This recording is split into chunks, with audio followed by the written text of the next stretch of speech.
You're listening to the Meet the Farmers podcast with me, your host, Ben Eagle. Please remember to subscribe to the show wherever you are listening.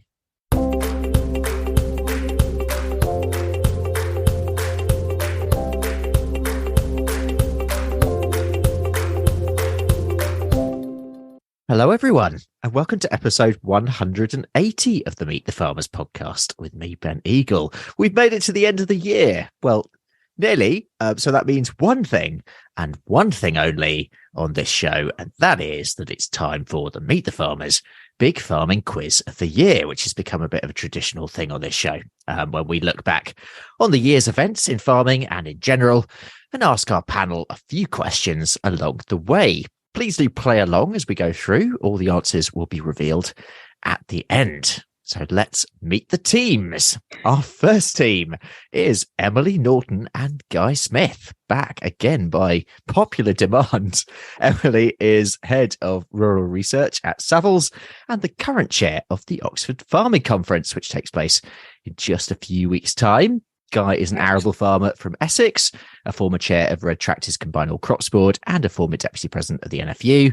And our second team is Gareth Wyn-Jones and Sophie Gregory. Gareth is a sheep and beef farmer from the Carneddau Mountain region of North Wales and does quite a bit of TV and radio work on the side. Sophie is a dairy farmer from Dorset and sits on the board of representatives of Arla Foods. Gareth has triumphed for the last couple of years, I think. In fact, yes, you have, Gareth. So the question is, who will be our champion this year? Well, we'll find out. Welcome, everyone. It's really good to see you all again. Are you all set for the quiz tonight? How are we doing? Yes, Ben. All good. Yeah, so excited. We're all set. Brilliant. Well, before we do, let's just go around the room and just get your takes on this year, how the year's been for you and generally. Gareth, what's your take been on 2022? Unbloody believable. Weather-wise, cost-wise, policy-wise, struggles, highs, lows, good, bad, ugly, everything really. It's been a roller coaster. Yeah, it certainly has.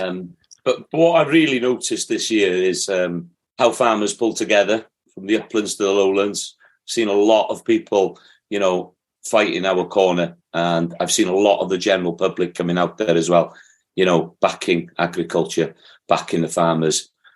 We've got massive challenges ahead of us, there's no doubt in my mind, but if any industry can, do these challenges, it will be agriculture. We've got to feed the nation sustainably, affordably, environmentally friendly. There's so many boxes to tick. I forget how many of them there is, but there's a lot of people against us. But going forward, let's take the positives. Farming's becoming mainstream again.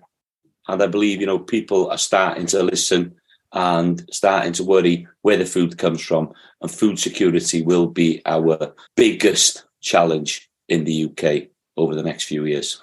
Yeah, take the positives. That's what we like on the show. Sophie, your highlights this year, how's it been for dairy? I mean, yeah, very similar to Gareth, actually.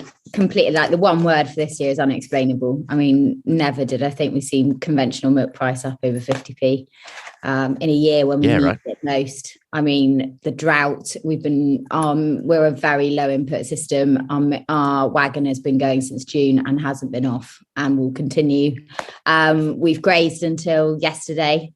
So it's just a year of two halves. I cannot even, organic price, only 3p difference from conventional at times. It's completely unexplainable. But like Gareth said, I've never known a year where the public have got behind farming so much. And that excites me. And seeing more and more people coming into farming is really exciting as well. So I think the future is quite bright. I think we just need to keep open mind. It's going to be the biggest thing with policy and everything coming forward. But next year, I think we're not going to be in the same position milk price wise. So I think we're going to have to hold on tight. It's going to be a bit of a roller coaster for dairy next year, I think. Yeah, I think you're right. Guy, let's go over to you. Your roundup. I mean, we've certainly broken some records weather-wise this year, haven't we? Yeah, it's that V word again, isn't it? Volatility. I used to sort of talk to NFU members about volatility and how things are going to become more volatile, but never in my dreams did I think we'd see fertilizer prices, and combinable crops prices doing what they're doing. I mean, I was in a bizarre situation of I've seen the wheat price climb so high that it was almost a little bit disconcerting, because you felt that, what's this doing to the world? And also it was on the back of one man, in the world where we passed 8 billion people for the first time. One man in a bunker in Moscow was sending markets just crazy. What to think now? Farming's kind of like everyone else. Is going through the mixer, and we run a cafe now. I'm very aware that although farm gate prices, farmers need a sustainable return and so forth. There's going to be a bit of a cost of living crisis coming next year, I think, and folk aren't going to be able to afford high prices, and I think value is going to be what they're looking for, and farmers are going to be in that place whether they like it or not. And Emily, we'll finish with you. I mean, maybe with the focus on policy, but I mean, last time I saw you a couple of weeks ago at the CLA conference, and obviously we were maybe hoping for some sort of announcement. We're definitely hoping for some sort of announcement at Oxford, but your year generally, and specifically from a policy point of view. My year generally, he's got much more amusing because Gareth has still got his wig on, and anybody who's watching this will have no idea why he's wearing a wig. Well, I mean, I wasn't going to release the YouTube version, but I think I'm going to have to now. You're going to have to, because otherwise the wig is going to make no sense. So it's natural. Yeah, you've had quite a year, Gareth. I'm not going to say anything about any. No, okay. I want to take what you're taking, whatever it is. My take. Sorry, year, Emily. No, don't worry. We because Gareth's wig is almost as funny as the situation with policies that we're in, isn't it? Really. So you've got to laugh at this space that we're in. You're completely right. The CLA conference, we learned nothing. In my head, though, selfishly, brilliant. That means that they might announce something at Oxford and as chair this year. Big news. It'd be brilliant. Open space. Whether they will actually be in a position to announce anything substantial, and bearing in mind we're really talking about English policy anyway, the Welsh and Scots are kind of just creating better frameworks than we seem to be getting in England, and that in my mind still really is the quite depressing thing. But when you look back over the whole year where we started, I gave a talk in probably the back end of January, early February last year, where I was asked by a farmer, what's it going to take for government to listen to us, to kind of take this seriously. And I made some joke about, I don't know, a simultaneous drought and climatic disaster in both the northern half and the southern half of the hemisphere at the same time. I didn't say crackpot dictator doing something weird in the breadbasket of the world, but I could have done. And then, just within that time frame, everything has sort of flipped again. But what it's done, and what I'm a little bit nervous about still, is that it's really shining that political light on what we are as a sector and who we are. And I don't think that we are fully ready for the politics that's going to flow from that. It's not just how we design an excessively complicated agri-environment scheme under the guise of the ALM. It's absolutely everything else that's going to come with the right to food, with the price of food, with access to food, the food quality, with our ability to continue to do all this stuff, with meeting those environmental targets and everything else that we've got coming at us. I think the lack of political leadership in this space is barbaric. I mean, true words. And on that point, we're going to start round one. Hooray for Christmas. Hooray for Christmas. I love the optimism at the moment. So the first round, do you all have your pencils at the ready? The first round is all about this year, 2022.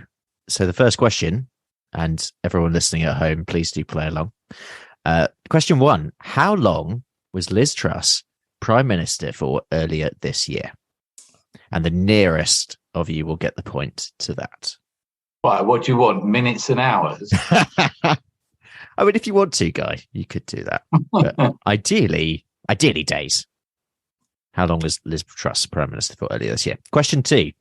In March 2022, which oldest recorded town became the UK's newest city? In March 2022, which oldest recorded town became the UK's newest city? Bit of bias there, Mr. Eagle. Not at all. Are we going to go for somewhere in Suffolk? Not at all. Is it on the coast? I thought we'd give you a bit of a hand, Guy. Is it Clacton? Clacton. Yeah, older city. the great city of Clacton. Question 3. Where was COP27 held this year? Where was COP27 held this year? Question 4. According to the Guinness World Record, the most handstands in 1 minute was broken by professional circus artist Nicolas Montes de Oca this year. But how many handstands could he do in 1 minute? And the nearest will get the point for that one. According to the Guinness World Record, the most handstands in 1 minute was broken by professional circus artist Nicolas Montes de Oca this year. Of all the questions I could have done as well, but I just thought this one stood out really. I'm just mentally envisaging like how long, even if you did it really quickly, how long it would take, and then yeah. I mean, all I'm saying, this is seriously impressive. It's very impressive. So how many handstands could you do in 1 minute? 1 minute, 60 seconds. Yeah. Do you think both legs have to be up for a handstand? Good question. Good question. I reckon. I mean, this is Guinness World Records we're talking about. I reckon they do. Together. I reckon they do. Or split. I mean, I don't. I'm going to say together. Who knows? That helps me answer. We'll see, Ben. Okay. I hope it does. Sophie, word of advice: don't overthink this quiz. It's a highly serious quiz. I've been training all week for this. I bet you didn't research that one though, did you, Sophie? You see, this is where, you can easily waste time preparing for this one. You can.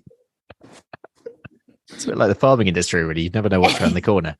This is question 5. During a summer trip to Italy with his family, actor Russell Crowe found himself in hot water this year after doing what inside the Sistine Chapel? During a summer trip to Italy with his family this year, actor Russell Crowe found himself in hot water after doing what inside the Sistine Chapel? And the final question in this round, before we think about the end a bit more, who became Sovereign of the Order of the Star of Melanesia this year? Who became Sovereign of the Order of the Star of Melanesia this year? Never even heard of that. Oh, that is the general some idea. kind of English satanic arable cult or something. Yeah. Yeah. Wow. Could be anything. It could be. There is some logic to it if you can sort of think about some big events. Some big events that happened this year. Of course, Sophie. Yeah. I just want to hear you say it again. Of course, I can say it again, Sophie. Question 6. Who became Sovereign of the Order of the Star of Melanesia this year? It's a medical condition, isn't it? I think it might be. Right. So as Guy was alluding to earlier, it has of course been a year of inflated prices. Fertilizer prices have tripled since 2019. There's been a 6-fold increase in gas prices during that period. So let's just turn back a bit on this. Guy, I suppose just reflecting on the industry as a whole, but also farmers, I suppose, as individuals as well. But from your point of view, what has the impact of this been?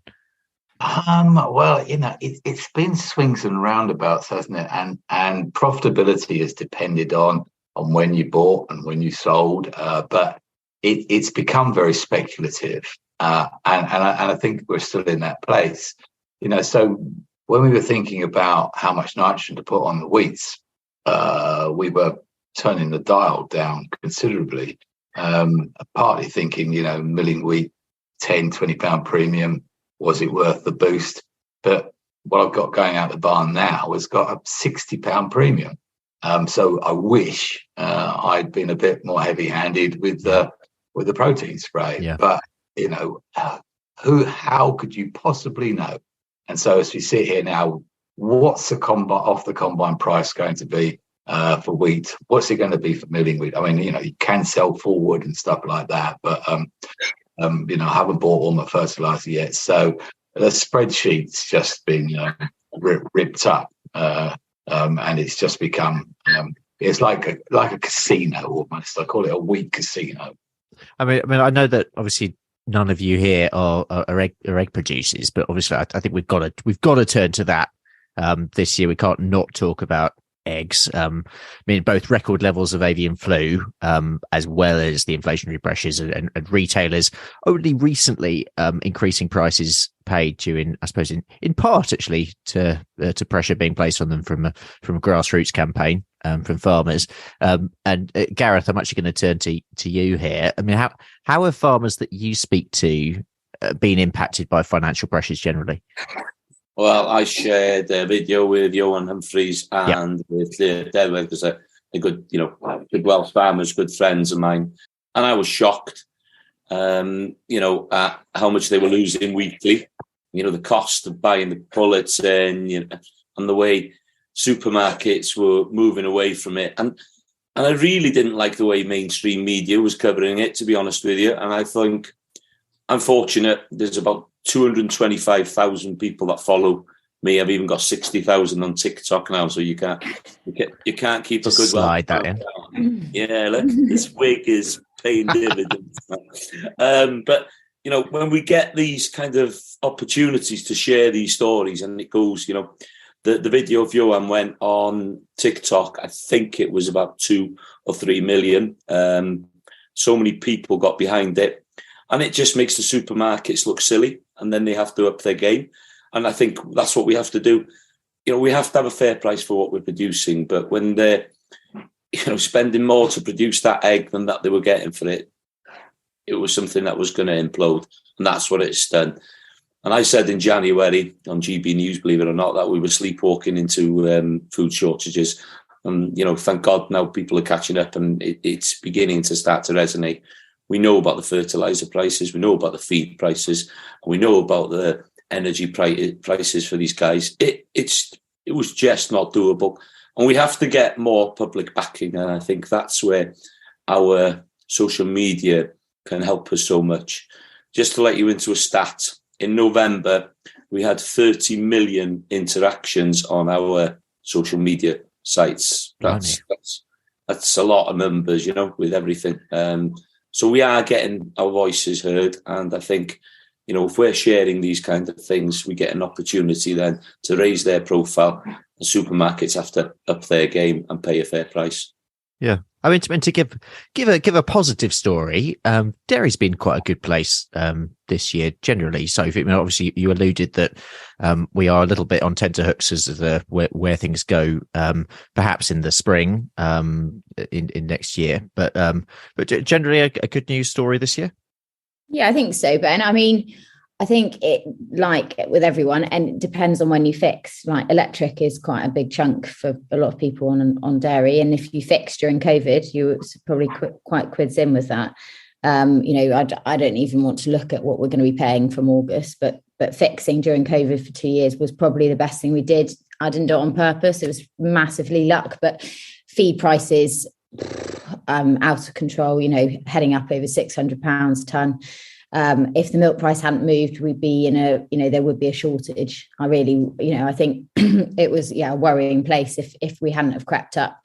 My worry is between the organic and the conventional, how we're going to keep differentiating between the two of those, because they're very close between them. And probably organic needs a bit of a reinvention, but I'd like to think it's still got a place on there. On the map, but it's definitely been luck. If you fixed with feed, if you fixed with electric, if you've got, the biggest barrier for dairy at the moment is probably labour, and it's a lot across most people. Labour would be, people won't put more cows on because they can't get people to milk them, and that is one of the biggest barriers, I think, to keep that milk wheel turning, as we say it in Arla, is that just getting people on the ground milking cows. Real struggle. Right, let's do another round. Round 2 is the listeners' round. So this is questions. These are questions that have been sent in by listeners. So be prepared. Question 7, which comes from Simon Haley. What does Wagyu mean? What does Wagyu mean? Wagyu. Question 8. From Mr. Gibbs, Jeremy Gibbs. According to the British government's report entitled Labour Shortages in the Food and Farming Sector, how many open jobs were there in food and farming in 2022? And the nearest will get the point to that one. I'll say it again. According to the British government's report entitled Labour Shortages in the Food and Farming Sector, how many open jobs were there in food and farming in 2022? Question 9. This is from Emily Adicott-Suave.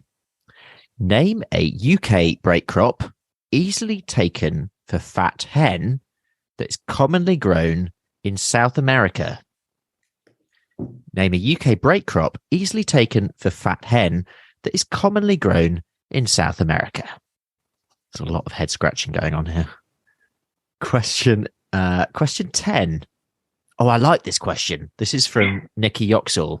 This one had to go in. What is foggage? What is foggage? FOGGAGE.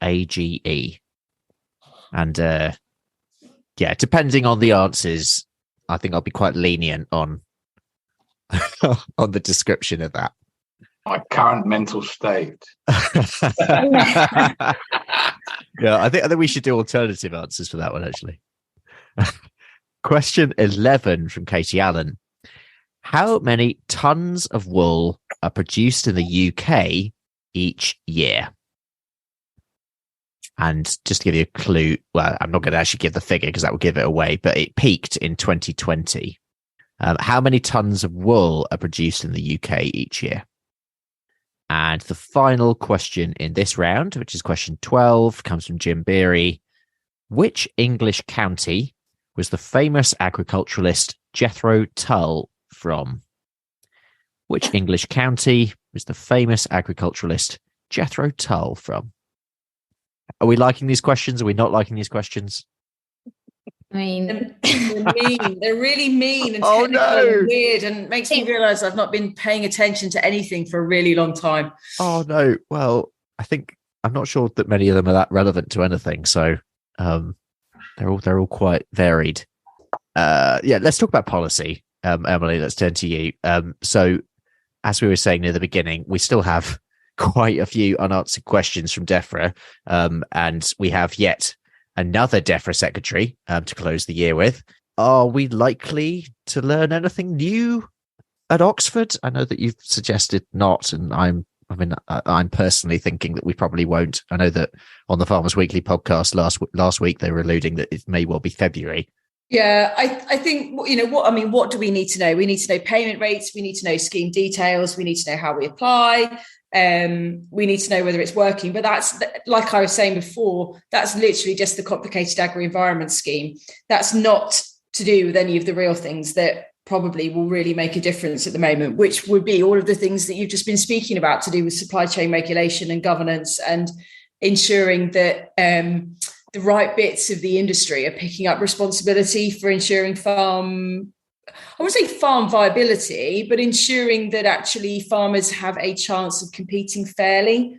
We forget that the Common Agricultural Policy was intended to deliver food to consumers at fair prices and ensure a fair income for farmers. So, it was written into there that the money was sort of delivered for that reason. And we haven't yet had policymakers at all think about what that fairness part really means. And I think it's becoming really, really obvious, as Gareth was saying, that at the moment, it's just not fair. The power is asymmetrical. It sits within supply chains. And that is meaning that effectively farming can be held over a barrel.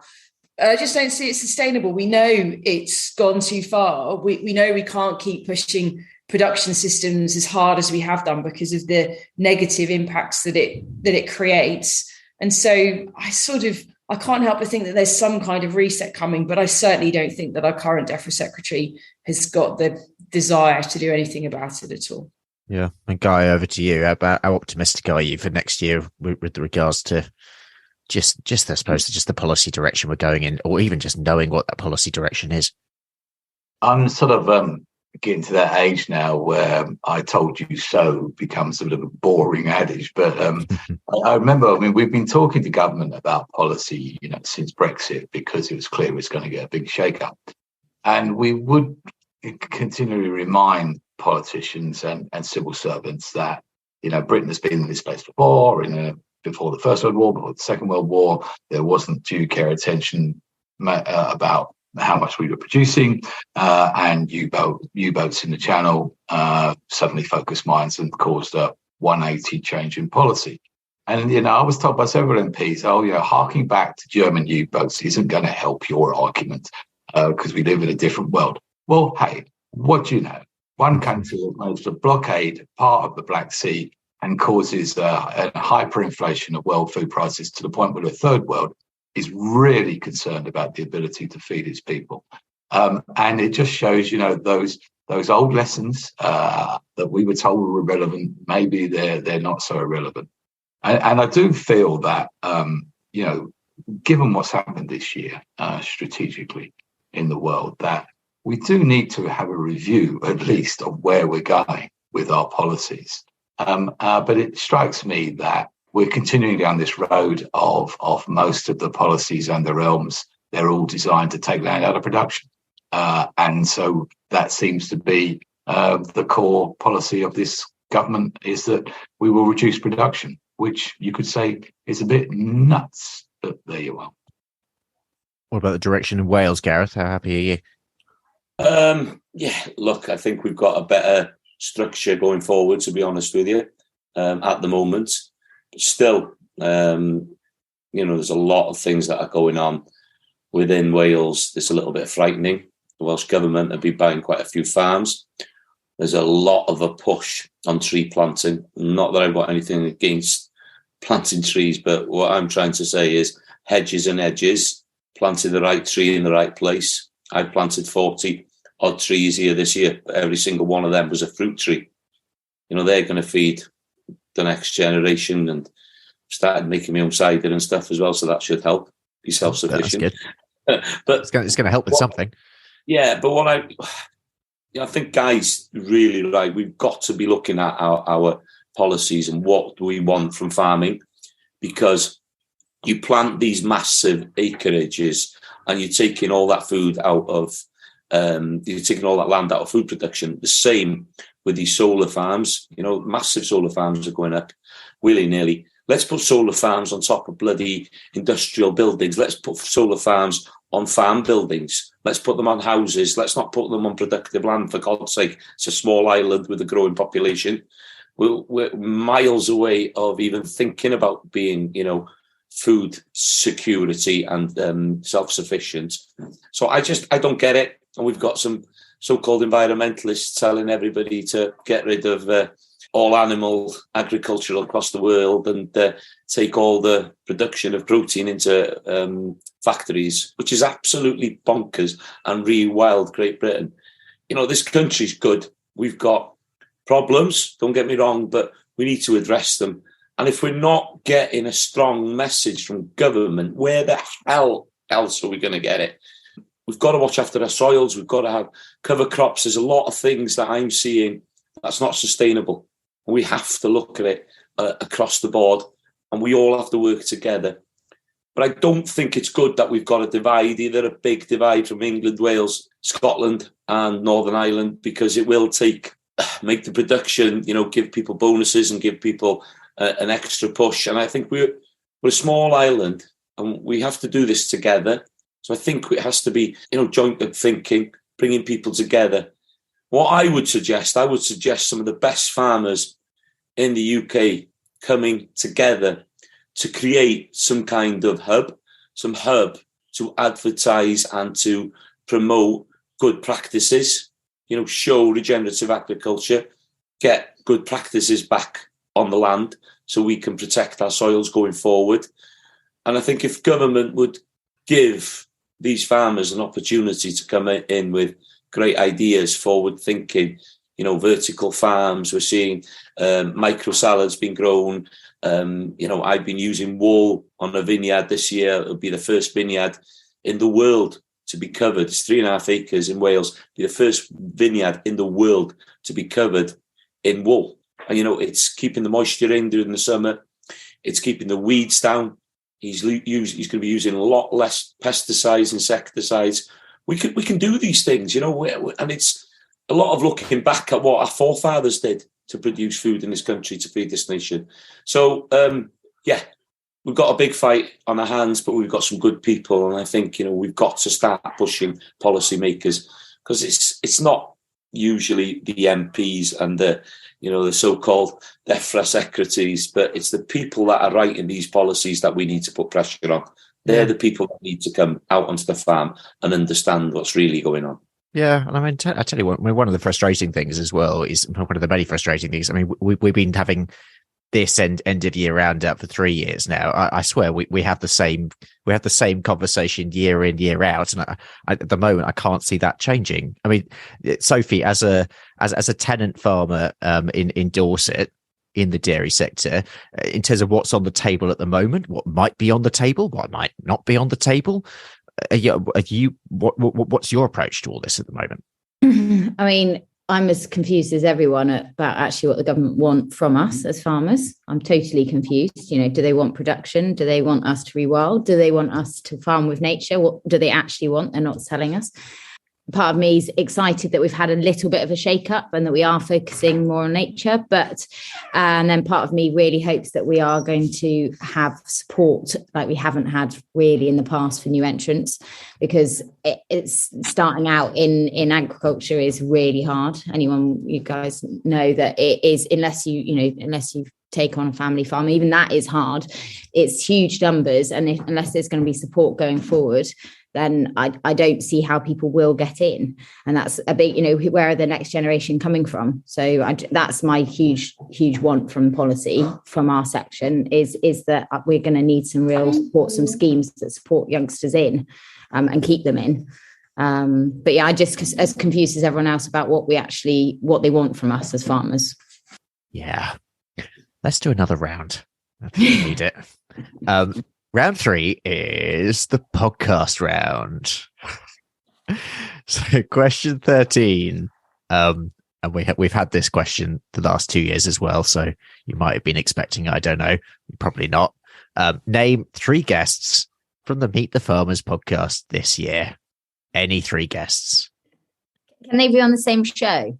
Or no? Yes, they can. Okay. I can be very lenient. Any 3 guests who appeared on any Meet the Farmers episode this year. Question 14. Which podcast won Podcast of the Year at the British Podcast Awards earlier this year? I will be mega impressed if any of you get this. I'll be mega, even with listeners, actually, even if you're an avid podcast listener, I'll be very impressed if you get that. Question 15. Which host of the Over the Farm Gate podcast from Farmers Guardian recently announced that they were moving from Farmers Guardian to Farmers Weekly in January to become Farmers Weekly's new deputy editor? Which host over at the Over the Farm Gate podcast recently announced that they were moving from Farmers Guardian to Farmers Weekly in January to become Farmers Weekly's new deputy editor? And question 16, which is the final question in this round. As of November 2022, how many valid podcasts are there in the world? And the nearest will get the point. I can tell you it's over 2 million, just if you want a little bit of a clue. As of November 2022, how many valid podcasts are there in the world? Are you feeling any better about this quiz? No. Probably not. There are some that you can guess, I hope. Okay, let's try and be optimistic and look forward to next year. A question to you all now. What are you most hopeful for in 2023? Farming wise, otherwise, who is going to be the most optimistic? I think Emily, I think you're going to be optimistic on this. I'm going to start with you. I'm going to be optimistic because optimism is all that we have. And just as an example, we were setting the theme for the Oxford Farming Conference, which you have to do annoyingly early in the year. But it was all crisis and conflict, and people were feeling pretty down about crisis and conflict. And in response to that, you have to be relentlessly optimistic. You have to say, we are farming, we find a way. This is not about, complaining that things are changing. This is about adapting, as everybody who has ever tilled the land before us has adapted. to whatever situation they find themselves in. You have to find a way to keep going. And the only way to do that is to remain optimistic and to remain, not just within the confines of your farm, but for society in general. I kind of feel that there is that level of sea change that's going on where, the old model needs to break, and it probably will get worse before it gets better. But we've got to be in a position where we're building that regenerative, more optimistic, more inclusive, more fair, socially just society to replace it. And we all have a part to play in that. That's not somebody else's responsibility. That's all of us. So in 2023, I hope to have some spare time. I've had zero spare time. I really hope you do. That would be good. Just zero spare time. And so I don't know, I'm going to not fill it with stuff, but actually find some hopefully really beneficial things to be doing that mean that I can do part of that too. So yeah, that's me. I am feeling optimistic for next year. Gareth, what are you hopeful for next year? Peace, love, and dare I ask this? Let's get fair prices for what farmers are producing. I want to see a better connection with our consumers as well, and just a little bit more niceness in the world. I just think it's been just such a bastard nasty year. It really has. Everybody sticking a knife in each other's back. What's happened out in the Ukraine? I hope that war's over soon. And it's just made me think how fortunate we are as well in this country. Yeah, we can moan about the weather, but our houses aren't being bombed, our children aren't being killed. Peace, love, and understanding, and a fair price for farmers, maybe. Yep. Sophie? Probably, I really want a good grass growing year. Maybe that's just slightly selfishly. I just need a good grass. I need no drought. Yeah, no drought. But the drought has given us a bit more resilience. I mean, I think if we can keep going in this year, then next year, it's got to be easier. Personally, probably I was saying to you, Ben, wasn't I want a year of learning. I want to keep learning and keep stepping outside that comfort zone. Because this year's already been quite a big growth year for me, stepping outside of comfort zone type of stuff. But I want to keep learning and want to keep learning stuff, scaring myself, if that makes sense. To put myself in situations which I wouldn't normally, but to learn.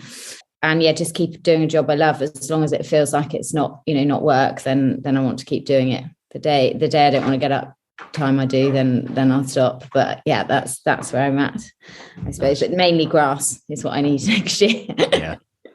Lots of it. Yeah, you and every other dairy farm, I reckon. Yeah. Guy, we'll finish with you on this one. I agree with Gareth. Keep perspective, count your blessings. And farming's a great job. I wouldn't do anything else. I was crop walking this afternoon, crisp, bright day, lots of golden plover going overhead.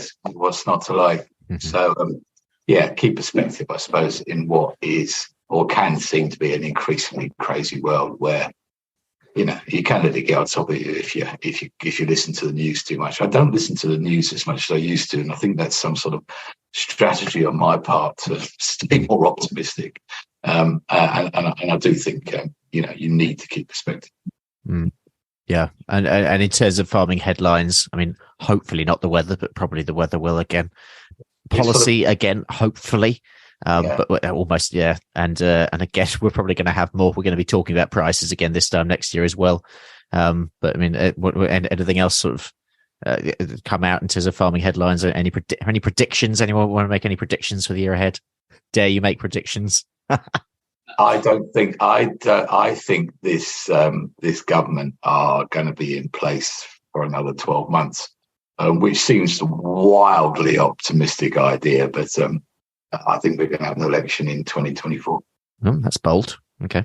I think milk price will be down early 40s, if I'm honest, for conventional. I think organic, I think the margin will grow with organic again, just because the conventional's been so strong. But I do think we're going to be down 40 for conventional. Let's finish the quiz. So we'll finish with the general knowledge round. This is the final round. Okay. Question 17. What colour is found on 75% of the world's flags? So these are very random. I don't know what I was thinking when I was writing these questions, but what colour is found on 75% of the world's flags? Question 18. What do you call a group of jellyfish? What do you call a group of jellyfish? I just like this one when I came across this one. So why not? Question 19. What is the longest bridge in Great Britain? And if you want to know, it's actually 3.5 miles long. And question 20. Who was the only British Prime Minister to be assassinated? Again, I'll be impressed if anyone gets this one. That's for the history buffs. Who was the only British Prime Minister to be assassinated? And we're going back a long way here. Oh. Going back a long way. I think I was quite mean with those. Now actually I've read them through all again. I think I was quite mean with all these questions. I'm sorry, guys. I'm hoping you've done well. What do we reckon? Optimistic? Maybe this is a metaphor for the year. Right, let's go through the answers.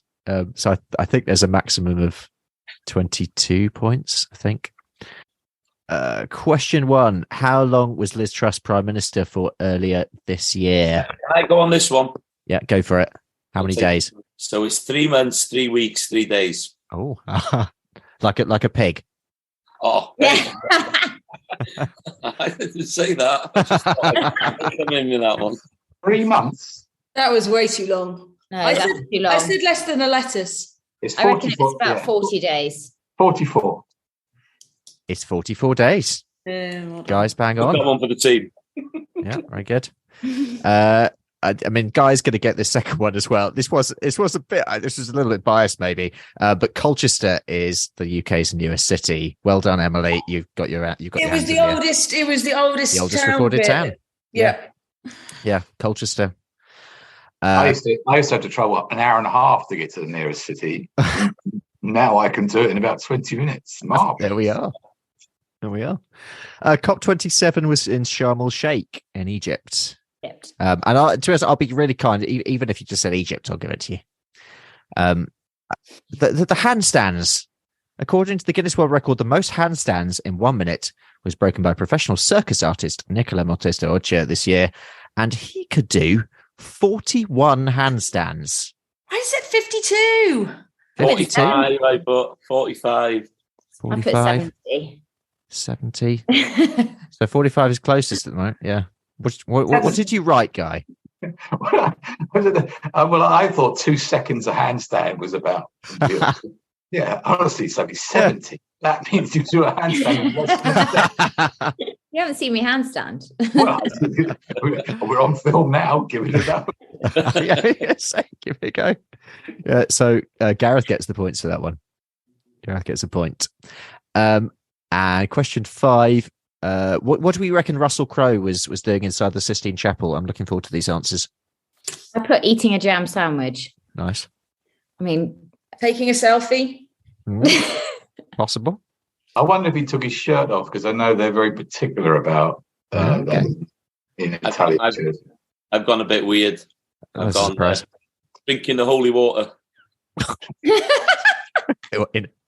in a moment of madness. Well, actually, I mean, Emma, I think I'm going to give Emily the points there because it's just taking photographs. So yeah, Emily gets a point there. And question 6. So the new sovereign of the Order of the Star of Melanesia is King Charles III. Good guess. Yeah, I went with Boris Johnson. I don't know. He wishes. Okay. Question 7. Wagyu. So wa means Japanese, and the gu bit means cow. Japanese cow. Did not know that. Good one. I was thinking it was a crossbreed of something. Yeah, I think that was it. Beef breed. I thought it meant soft beef. Yeah. Can I have beef breed or no? Beef breed. Yeah, isn't it a beef breed? I think you need the Japanese bit in there. Jeremy's question. Okay, so the nearest gets to this point. How many open jobs were there in farming this year, or in food and farming this year? What's everyone saying? 20,000. 100,000. 50,000. Was it 100? 24,000. According to their report, it was 500,500,000. I was 100. I need my second point. I mean, technically, 100 is closer to 50,000 than 100,000 is. Exactly. But Sophie was closest. by 100. Okay, you can have it. Thanks. Quinoa or quinoa was the UK was the break crop. Obviously. Is that technically a break crop? I mean, I suppose it is a break crop, but surely it's actually like a proper crop. It's a crop. Yeah. I put alfalfa. Yes. Yeah. Foggage. What does everyone reckon foggage is? Foggy morning. Yes, I have a foggy screw. So you said it was Nikki Yoxall who posted Yep. this, right? So Nikki's all about cows and trees. Okay. Yeah. Yeah. So I was thinking it was something like ensiled tree forage or something, like harvested tree that you then make into silage and feed as forage. But that was a complete guess. Yeah. Sophie, what do you reckon it is? Is it what she calls the like deferred grazing? Yeah. So it's like it's just any winter grazing or got grass growing for winter grazing, any sort of second growth of grass. I'm quite a big fan of Nikki's. You're going to get that. I Yeah. was definitely overthinking it. How many tons? So the nearest we'll get to this. How many tons of wool? 25 million. 25 million. Wow. That's a That's lot. way higher than I went. I went 50,000. No, 50,000 tons. 50,000 tons. I only went 100 ton. A million. A million. Emily gets that. It is 70,000 tons. Yeah, which peaked in 2020 with 70.97 thousand tons. And Jim's question. Our sheep expert was well on the money there. Yeah, it's like a ton of wool per sheep per year, isn't it? Hey, I'm thinking of them vineyards. And the English county was Berkshire, the Royal County of Berkshire. That's where Jethro Tull came from. Oh, that's Cornwall. I said Suffolk, Ben. I thought you were going for local bias again. Well, I thought I could only get really one local bias one in. I thought there was any guests? Name it. It's not just start naming any guests, and there's a point for each one you get on this one. Sophie! Yeah, Sophie's one. And Tom, my husband. Yeah, okay, yeah, you can have that. Yeah. And Emily. Emily was on it. Yeah, Emily was on the podcast. Very, very. I think you might be the first one of the year. Yeah, you were. After Oxford. Yeah, after Oxford. Yeah, niche. Yeah. I'd forgotten that. Do you know what? You were. I only had two names down here, and I didn't have my own name. Yeah. You're also on now as well. Yes. So literally, all four of us now could have answered this question. But you had Nikki Yoxall as well. Nikki was on. Yeah. Yeah. Can we all have a point for this? Yeah. Just have points. Assuming if we got our name wrong on the Zoom title, yeah. Can't have that one. The podcast of the year, and actually, when I heard what this was, I then actually went back and listened to it, and it is amazing. It's really well made. It's called Dear Daughter from the BBC. If any listeners out there haven't listened to that, definitely recommend. What's it about? In essence, it's a mother writing to her daughter, but in sort of the future. So all the lessons that she's learned through her life that she'd like to tell. And it's just really, really nicely put. The host of the Over Farm Gate podcast, who's moving to Farmers Weekly, is Abby Kay. She is moving to Farmers Weekly then. Very recently announced. How many podcasts are there? So it's over 2 million, but how much over 2 million? 5. 3. 4. Oh. 2.3. Oh, yeah, she gets it. It's 2,514,987. I have been. Emily's on fire. Lucky out on the guesses. You really have. You've been doing well.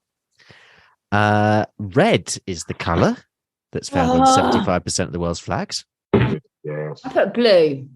But white. Yeah, I thought instinctively that it was going to be white, but yeah, it's red. A group of jellyfish is called a bloom. A bloom. I went for a jellyfish. sponge. I got. I like that. Swarm is good as well. Yeah, Swarm it could be. I've got a good cracker joke. This flotilla. Got to be in it. Flotilla.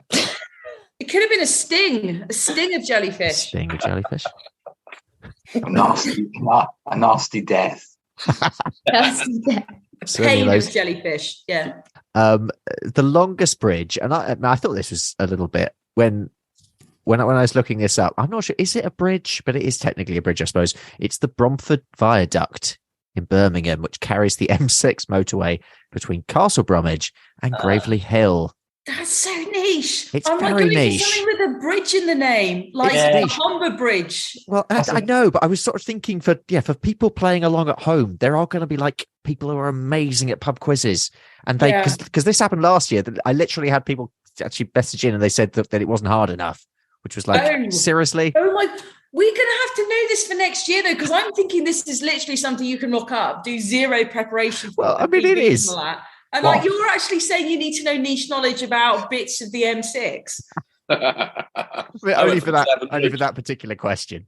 Emily, if you want to have knowledge like that for next year, you better start reading now. Basically, you know, I said about spare time. I've got spare time next year. I'm expecting 21 out of 21. Anyway, I would argue that's a flyover. Bridges have got to be over water. Come on. Yeah. I personally agree. But that was the official answer, so I'm going to stick with the official answer. The British Prime Minister was Spencer Perceval. Swatty Smith knew that. 12. Did you know that? I knew that. I thought it was Tony Blair. There we are. No, he's still alive. He is. As far as I know, Tony Blair's still alive. It was worth a try. I mean, I don't have anything else. Guy, how did you know that?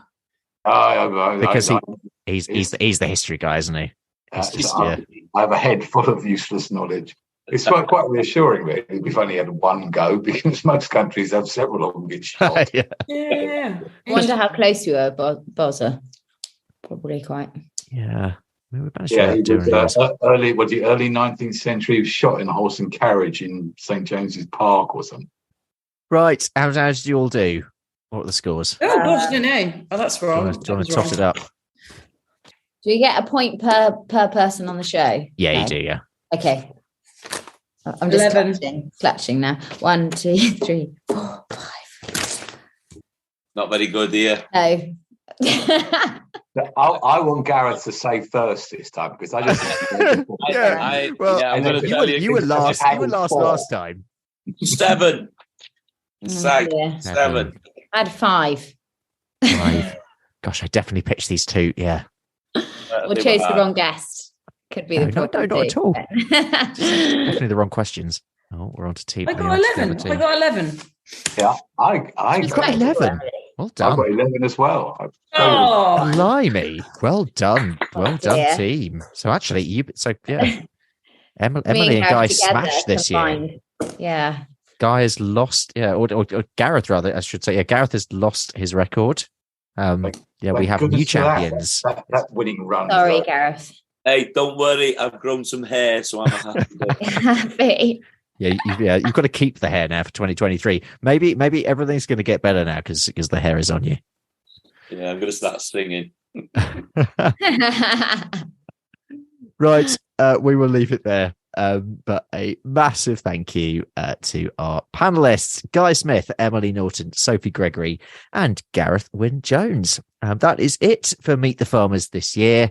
I'm taking a few weeks off over Christmas, but I'll be back in the new year with the Oxford Conference season to open the year, and then there's Lama shortly after. Thank you so much for supporting the podcast this year.